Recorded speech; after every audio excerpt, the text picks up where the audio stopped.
Bien, aquí estamos, Oscar Fischer. Mira, vos mate, yo mate. La pregunta es, ¿dulce o amargo? Opa, amargo, amargo. Bien, bien, porque así tiene que ser el mate. Una vuelta me pasó también, viste, estaba en un canal y entonces vino un técnico que era muy secote, él, viste, pero un laburador, un tipo de campo también, ¿no? Entonces me dice, ¿querés un mate? Le digo, amargo. Y me hace, el mate es amargo. Y dije, Es bueno, listo, amargo. ya está, quedamos Empezamos así. bien, bien, sí, sí. Bueno, déjame contar a la gente que vos sos Oscar Fischer. eh, una cosa, el creador, el fundador, bueno, sos la casa del bandoneón, ¿es así? Sí, a partir de una crisis como la que estamos pasando ahora, mira, del 2001 le Ajá, puse el nombre a la casa. Antes no tenía nombre, yo era luthier, pero no tenía nombre a la casa. En ese ajá, momento, viste, le puse la casa del bandoneón porque empecé a remover en el ambiente búsqueda de partituras, de elementos que podía yo brindarle a los bandoneonistas. No había nada por ningún lado y empecé a darle ese carácter al lugar para que sea un lugar de recursos, digamos, de todo tipo, claro, ¿eh? De claro, papel claro, claro, hasta herramientas o insumos o arreglarle el bandoneón. Y dije, esto claro. se tiene que llamar la casa del bandoneón. Claro, tal cual, tal cual. Ahora, qué loco que es esto, ¿no? Porque yo digo, un instrumento que no es argentino, eh, que, bueno, tiene sus orígenes en Europa, en Alemania precisamente, ¿no? Sí, claro. Sí. ¿Cómo puede ser que se haya transformado en una marca argentina? Pero lo que me llama la atención, vos, porque también viste, digo, no me quiero extender en esto, pero no sos un tipo grande, adulto mayor, como estamos escuchando hoy día. Eh, ¿cómo es que te cruzás con esta historia, ¿no? Porque sos joven para lo que sería el instrumento, Sí. que eso es relativo también, pero ¿cómo es que te surge hacer bandoneones? O sea, ¿es una tradición Hay un, familiar? sí, claro. Ahí Sí, ahí está. empezó con la radio. Mirá, mirá, Una radio en un taller de Arregla Todo en la localidad de Suipacha, en la provincia de Buenos Aires, con un tío mío que escuchaba a la REA rapidísimo. claro, Y bueno, yo claro, me levantaba a la mañana a ordenar las herramientas, a arreglar las herramientas, y escuchaba a Gardel, escuchaba tango desde chiquito, y estaba el soporte de lo que era el taller.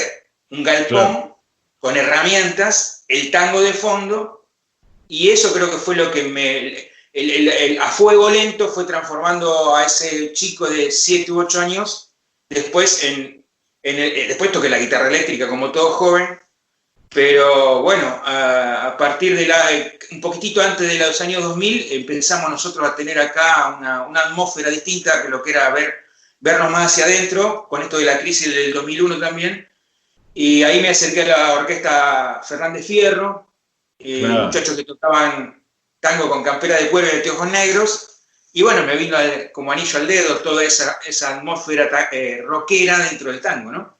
Sí, sí. Después las circunstancias hicieron que yo me metiera en el paño como técnico que soy, porque soy técnico, y viera todo lo que había para hacer y lo hice. Claro, claro, claro, sí. Fabriqué el bandoneón, digamos, que todo el mundo decía, imposible fabricar un bandoneón en Argentina. Claro, ¿no? Porque en realidad es atípico. ¿Cuánto hace que estás con esto? 24 años de luthier, yo tengo 53 Mira. y fabriqué desde el 2007 ya Ujú. unos más o menos 250, 260 bandoneones. No es tanto, pero estoy ahí arriba con los competidores internacionales que tengo, digamos. Estamos ahí cabeza a cabeza en la Ajá. producción. Claro, Y vos me porque, decías, o sea, ¿cómo puede ser un instrumento europeo? Bueno, pero pasa que adquirió identidad acá. No claro, tenía identidad en Alemania, ¿me claro, entendés? tal cual, tal cual, tal Ese fue cual. el punto, que adquiere identidad acá. O sea, en Alemania lo fabricaron, como fabricaron 10 o 15 sistemas diferentes de teclado, para que la gente entienda. El orden de las teclas era distinto en 10 modelos, 15 modelos que ellos hacían. Pero Ujú. hubo un modelo de esos que viajó en la inmigración de 1880 y se instaló acá. Entonces los Claro, alemanes lo fabricaron para nosotros, no para ellos. claro, tal cual, tal cual. Por la Sí, demanda sí. del tango que había acá, que recién nacía, Entonces le pedían ese modelo que conocían, no le iban a pedir un modelo de los que ellos fabricaban, que no conocían. Claro. Entonces, adquiere identidad ese modelo acá y se hace popular acá, y ellos pierden, o sea, después de la Segunda Guerra Mundial, pierden todo recuerdo de ese sistema, o sea, porque era uno más de tantos, y allá queda otro sistema distinto de teclado. Tocan otro. Claro. Ah, mirá. Esa es básicamente la historia. Claro, ¿y cuál es el modelo, Oscar? Tiene un número... El modelo es el sistema del Rin, que le decimos nosotros, se dice Rheinich-Tolange, tonalidad del Rin, porque nació a orillas del río Rin. Hay otros sistemas que tienen otro nombre que nacen en otra parte de Alemania. Claro. Pero ese se llama sistema Rheinich-Tolange y es el que se hace popular acá, y se le dice también sistema tango argentino. Claro. Ahora, vos recién hablabas de un número, ¿no? De 250. Eso es porque cada bandoneón es como una Harley Davidson, por ejemplo. Tiene una numeración. ¿Cómo es? Y tiene una numeración. Es interesante tener un registro porque uno nunca sabe dónde va a llegar. Puedo terminar ahora con los 250, 260. En estos 2 meses de cuarentena, poco que perdí la cuenta. Dejé de numerar, dejé de hacer muchas cosas, digamos, que hacía normalmente, y dije, bueno, ¿para qué numerarlo si el mundo se acaba? Ahora estoy retomando y digo, bueno, no, pará. Hasta que un italiano, una gran persona de Liguria, un cliente y amigo, me dijo, quiero un nuevo bandoneón tuyo hecho en estos meses. Digo, ¿pero por qué? Claro. Dice, porque yo estoy seguro que en estos meses vos estás en la mesa predispuesto de otra manera trabajando. Y yo ¿Quién es el bandoneonista? Él se llama Claudio Di Romualdo, es acordeonista y bandoneonista de Riva Ligure. Ajá. En la zona donde primero en Europa atacó esta situación, ¿no? Tan triste. Yo voy ahí 2 veces al año a su ciudad. Claro. Así que bueno, ese bandoneón, por ejemplo, él cree que va a tener, y lo estoy haciendo, sí, claro. Y tiene razón, uno está con menos estrés y más puntilloso en cada detalle, ¿no? Claro. Bueno, pero le pasa a todos, ¿viste? Porque el otro día lo hablábamos con César Angeleri, lo hablábamos con Noelia Moncada, y con María Garay también, y con el Chiqui Pereira, bueno, con todos los artistas que van pasando por nuestro canal, que claro, es como que ahora hay tiempo como para rever las cosas, verlas desde otro lugar, vamos a estar en otra realidad también, entonces es como que, bueno, hay que ayornarse a los nuevos tiempos, ¿no? Entonces, claro, uno está más detallista, pasa por ahí. Vos recién hablabas de tus competidores internacionales. Sí. El tema de la lutería, ¿no? Es un poco como debe ser como el tema de los chefs, ¿viste? Que tienen ciertos secretos, que no los comparten. Hablame un poquito de eso, y si algo tiene que ver también de tu viaje a Europa, ¿no? De esto, si vas como consultor, como vendedor, bueno. Sí, yo rompí un poco con toda esa cosa medieval al instalar la escuela de lutería acá en la Casa del Bandoneón en el año 2006. Y ya han pasado más de 80 personas en mi escuela. Algunos ya tienen su taller propio y les va muy bien, porque son chicos jóvenes que manejan las redes sociales de otra forma, ¿no? Entonces avanzan muy bien ahí y les va muy bien en eso. Y mis primeros viajes tenían que ver con la presentación de todas las novedades que yo tenía en materia de diseño y tecnológico. Nunca podremos superar a la tecnología que tienen los europeos, pero sí las ideas, las innovaciones.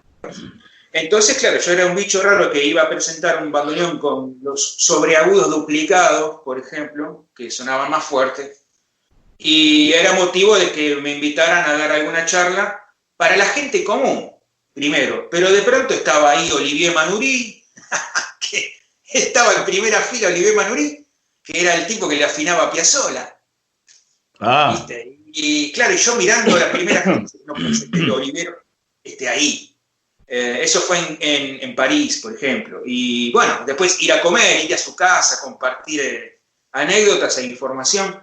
O una vez un buen luthier que hoy anda muy bien, no recuerdo el apellido ahora, no lo sabría pronunciar, pero está en Suiza también. Yo estaba dando vueltas por Rotterdam con unos músicos y él me siguió a todos lados, hasta el hotel, Mirá. haciendo preguntas con un intérprete.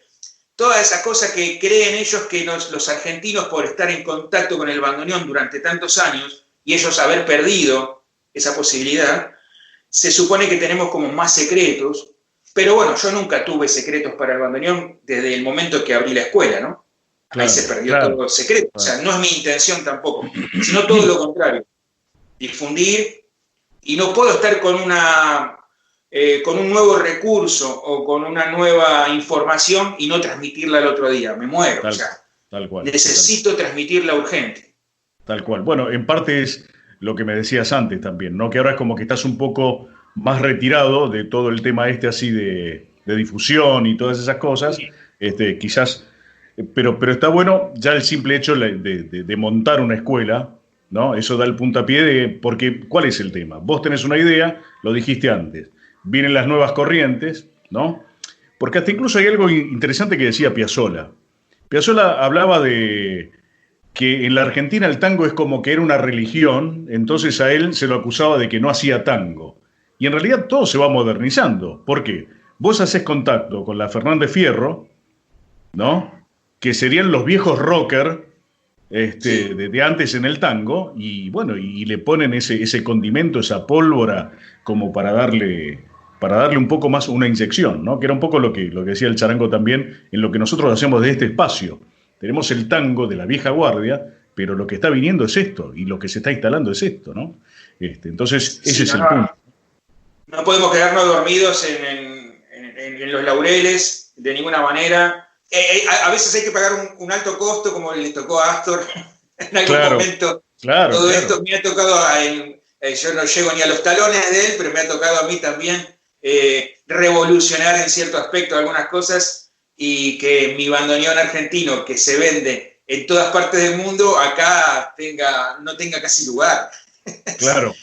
Eso tiene que ver con la filosofía tanguera de esos viejos tiempos, de esa cosa melancólica y de llorar lo perdido, ¿viste? Que yo entiendo que todavía está el viejo AA acá, o AA quiere decir Alfred Arnold, es el bandoneón emblemático por excelencia alemán. Todavía está acá instalado, y meter un Fischer, como dicen, al lado es sacrilegio. O sea, poco más quisieron prenderme fuego acá en la Argentina. Pero fue una cuestión religiosa, no por una cuestión de calidad. No, incluso hay anécdotas donde, bueno, se ha puesto un bandoneón Fischer en una fila de bandoneones en una orquesta, y los demás le decían, pará, bajá un poco porque nos tapás a todos. Pero bueno, claro. Esa resistencia está, incluso todavía. Los pibes más jóvenes están rompiendo con eso y se están animando. Bien. Y sobre todo tengo que agradecer a uno que está en Milán, que es Patricio Bonfiglio, Tripa Bonfiglio, que fue el bandoneón número 1 que hice, que fue para él. Que es un tipo que rompe esquemas, digamos. Él ahora se fue a vivir allá, ¿no? Hace un año. Pero el número 1 fue para él, fue un regalo para el que yo consideraba que podía abrir camino como un machete entre las cañas, con un bandoneón de esas características. Y así fue. Lo hizo y lo lleva por todo el mundo. Fue la misma postura que tomaste, porque me quedé un poco enganchado también en el tema de tus viajes a Europa, que fuiste invitado o vos mismo dijiste, no, me tengo que abrir camino, sacaste pecho, te subiste a un avión y bien de argentino. Te bajás y empezás a caminar y a meter la cara en todos lados, ¿viste? Sí, fue un poco y un poco, pero también ahí hay otro personaje, en el buen sentido de la palabra personaje, porque es una personalidad más que un personaje, que es Víctor Hugo Villena, que es argentino, que vive en Francia desde casi toda la vida. Él siempre siempre creyó en los bandoneones nuevos, y tenía bandoneones nuevos de luthiers europeos. Y él fue el que me abre camino a mí para presentar ese bandoneón en Albi, en el sur de Francia. Hizo la conexión para que yo lo presentara. A él le debemos, o le debo yo en particular, y la Casa del Bandoneón, mi entrada.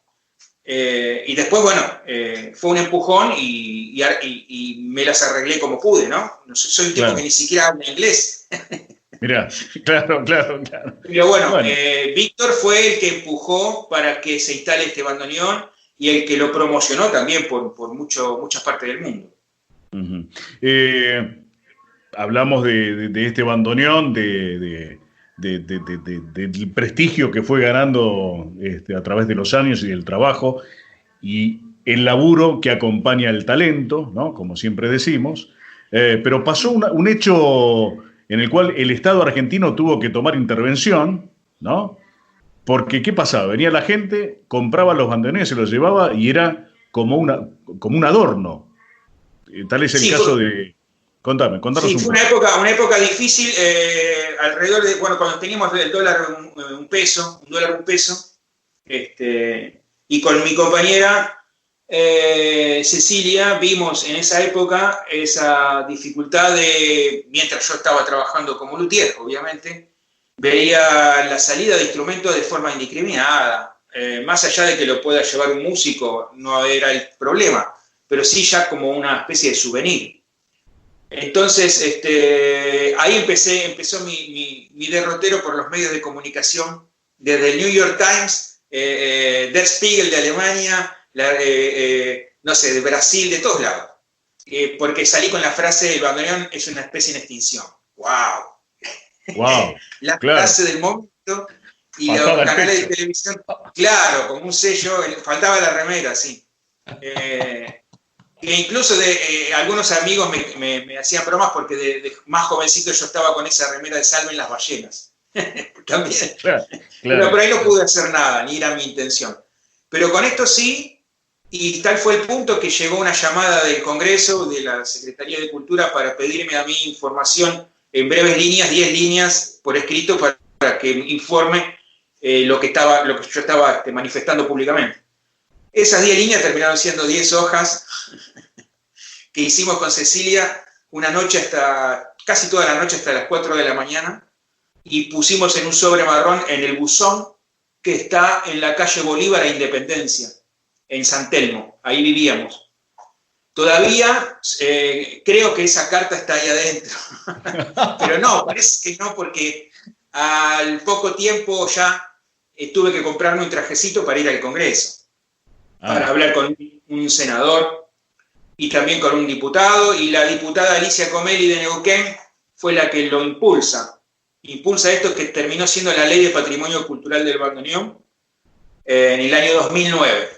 Se declara ley, digamos. Falta la reglamentación ahora y trata de la protección del instrumento llamado bandoneón con estas características que te dije al principio, y lo protege de esta situación, digamos. Después hay una letra fina que es muy, muy interesante en la ley, pero el título era prohibición, el que había puesto humildemente un servidor era prohibición. Perdón, era restricción lo que yo había puesto, no prohibición. Y la ley sale como prohibición. Bien. Y ellos me explicaron que no podía salir como una ley blanda, porque después la reglamentación se ablanda mucho más. Entonces, debería salir como prohibición para que en el ablandamiento, en la reglamentación, pongan restricción. Pero ¿qué pasó? Cuando sale la ley y estaba vinculada la ley con mi persona y escuchan la palabra prohibición, fue el acabose total. Lo que yo pensaba que iban a hacer paseos y felicitaciones por todos los medios de comunicación como una especie de prócer, fue todo lo contrario. Fue todo lo contrario. Ya te digo realmente, y muchos clientes y amigos saben, yo no podía caminar por la calle Talcahuano, por ejemplo, donde están las casas de música. No podía caminar. Mirá vos. Y hoy día... Ni mucho menos entrar a los lugares donde había bandoneones a la venta. Claro. Mirá, y bueno, pero el tiempo te fue dando la razón, o de alguna manera fuimos reflexionando en que esto tenía que ser así. Porque vos hablabas de la letra chica que tenía cosas interesantes. ¿Qué recordás, por ejemplo? Y, por ejemplo, eximir de impuestos aduaneros a determinados elementos que eran esenciales y no se fabricaban en la Argentina. Fomentar la fabricación de otros elementos que no, para tener soberanía en Argentina de esos elementos que tenían que ser importados hasta ese momento. Claro. Proteger de alguna manera las instituciones que tenían que ver con el tango y con el bandoneón, con el tema partituras, con la enseñanza, con las escuelas de lutería, con la formación de nuevos luthiers y créditos y subsidios para que esos pequeños talleres pudieran fortalecerse. Es una innumerable cantidad de puntos muy favorables. Bueno, falta una reglamentación, y la reglamentación es lo más importante que una ley. La ley es una necesidad que un ciudadano común como yo observó que había una irregularidad, eso se pasa arriba a esas instancias, y de esas instancias se dice, bueno, sí o no, es ley o no es ley. En un momento no fue, porque nos dijeron, bueno, un bandoneón, un instrumento hecho en Alemania no puede ser patrimonio de los argentinos. Ese fue el primer rechazo, y es sensato entenderlo así. Claro. Después llegué a casa muy triste ese día, hablé con Cecilia y pasó esto que te conté, lo del buzón y todo eso. Pensamos toda la noche y dijimos, momento, los alemanes fabricaron 60.000 bandoneones para la Argentina. ¿Pero por qué los fabricaron para la Argentina? Porque acá estaba el tango. O sea, si no hubiesen fabricado 60.000 bandoneones, ¿a quién se los vendían? Acá. Entonces, ese sistema adquiere identidad acá. Listo. Ley. Ese fue el argumento, claro, que me salvó, digamos, para que lo declararan ley. Pero claro, toda esa ley es importante en la letra chica, y una reglamentación tiene que hacerse de manera seria. Tienen que estar los más grandes referentes ahí, no solamente del bandoneón, sino técnicos, tipos que saben el paño, cómo se mueve, para reglamentar bien.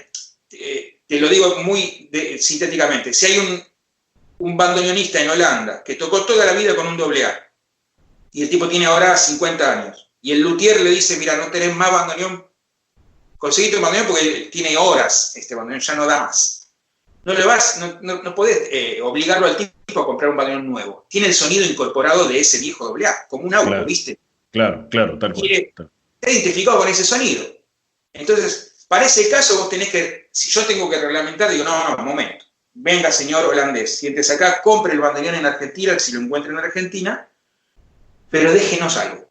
O sea, más que un impuesto. Vaya a un lugar, a una escuela, cuente su historia, dé un concierto, o sea, que haya esa conectividad, además de un simple impuesto.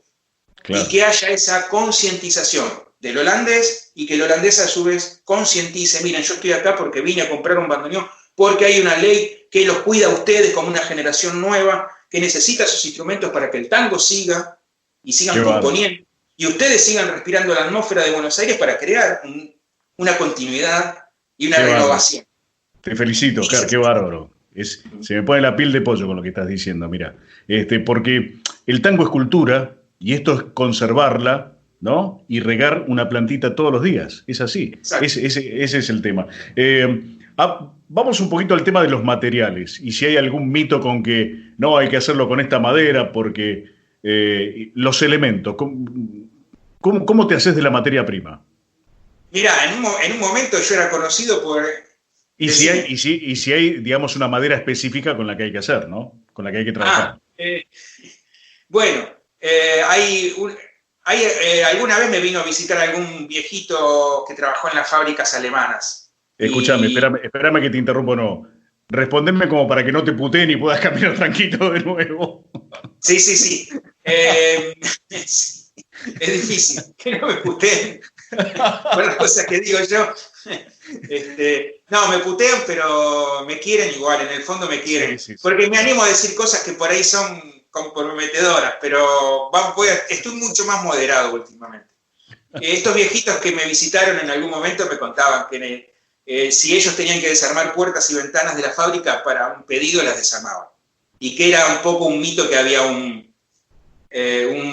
bosque en la selva negra alemana propia de Alfred Arnold para la fabricación de bandoneones.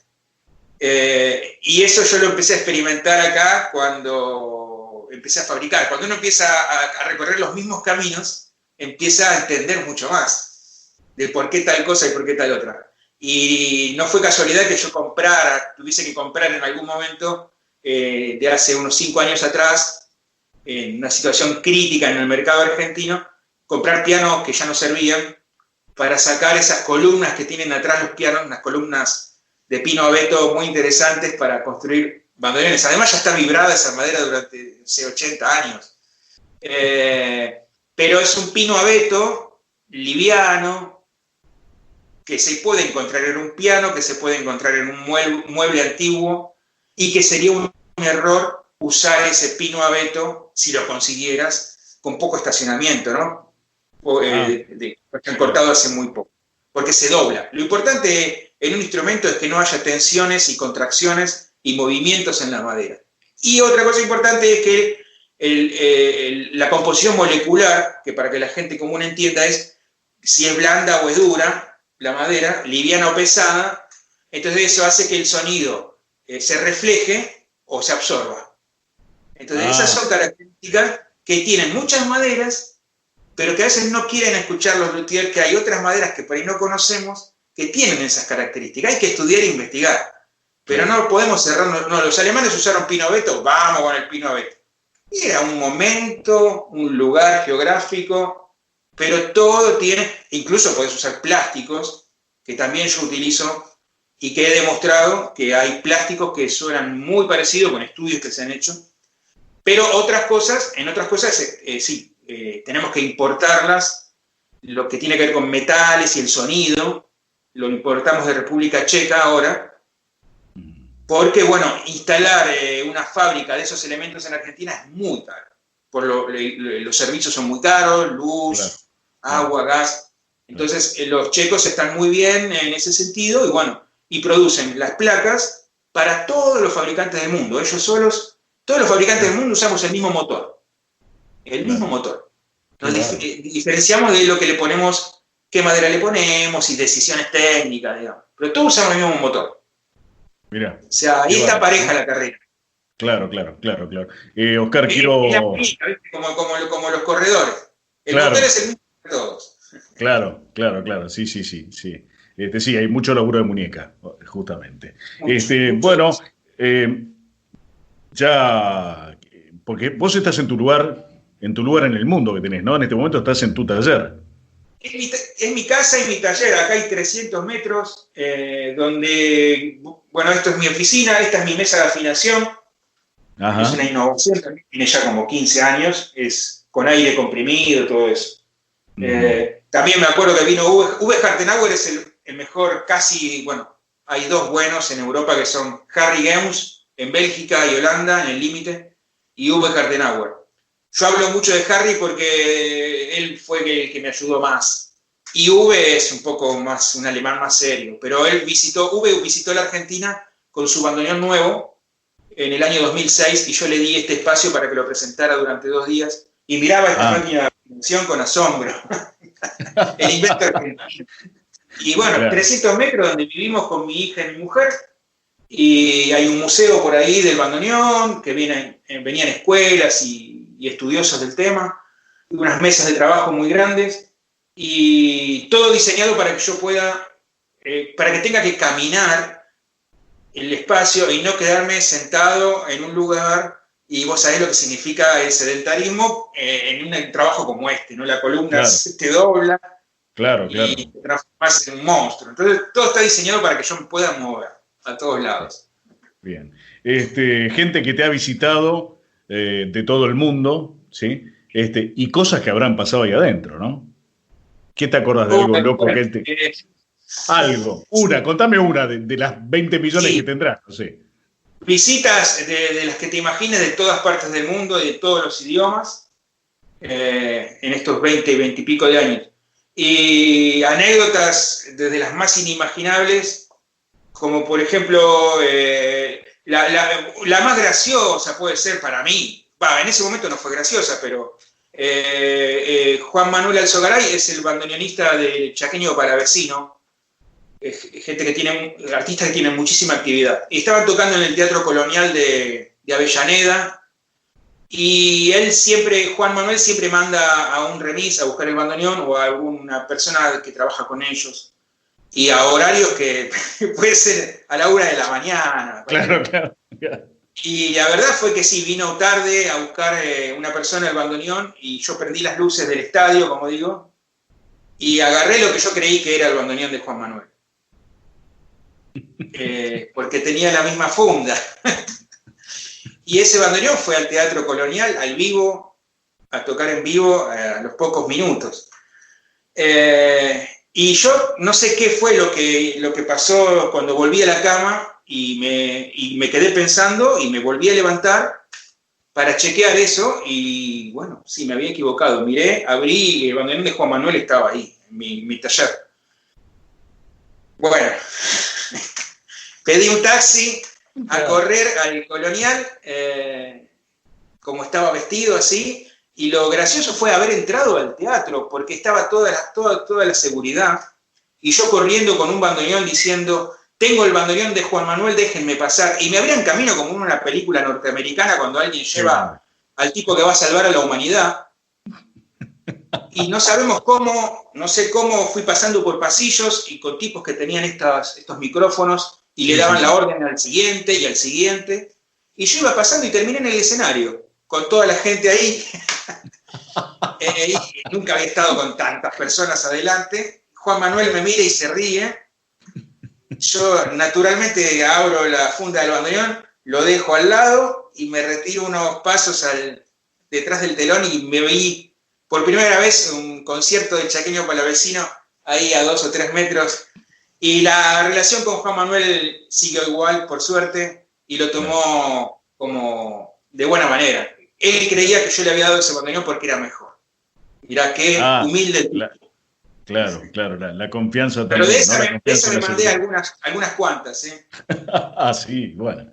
Pero no tan cinematográfica como esta. Claro, tal cual. Oscar, no te quiero robar más tiempo. Agradecerte esta entrevista para nuestro canal, que es Tu Nombre es Tango. Vos sos Tu Nombre es Tango también. Y será la primera charla de tantas que tenemos, que vamos a tener, ¿te parece? El agradecido soy yo, fue un gusto, un placer. Saludo a todos mis contactos y todos mis amigos de Europa, de Italia, de Francia, de Holanda, de República Checa, en Rusia, a todos. Y bueno, estaré acompañándolos a ustedes y bueno, brindándoles toda la información que yo pueda ir teniendo de acá y mis contactos con la gente de afuera. Bien, muchas gracias. Porque tenés muchas cosas que hablar de ahí, de la Casa del Bandoneón. Muchas gracias. Abrazo, Oscar, gracias. Hasta pronto, gracias. Tu Nombre es Tango. En la conducción, quien les habla, Julio Pucci. Y en la coordinación, edición y producción, Daniel Charango Chiaradía. Descarga y suscríbete a Tu Nombre es Tango. Una dirección de mail: tunombriestango@gmail.com. Tu Nombre es Tango es una producción de Join the Music.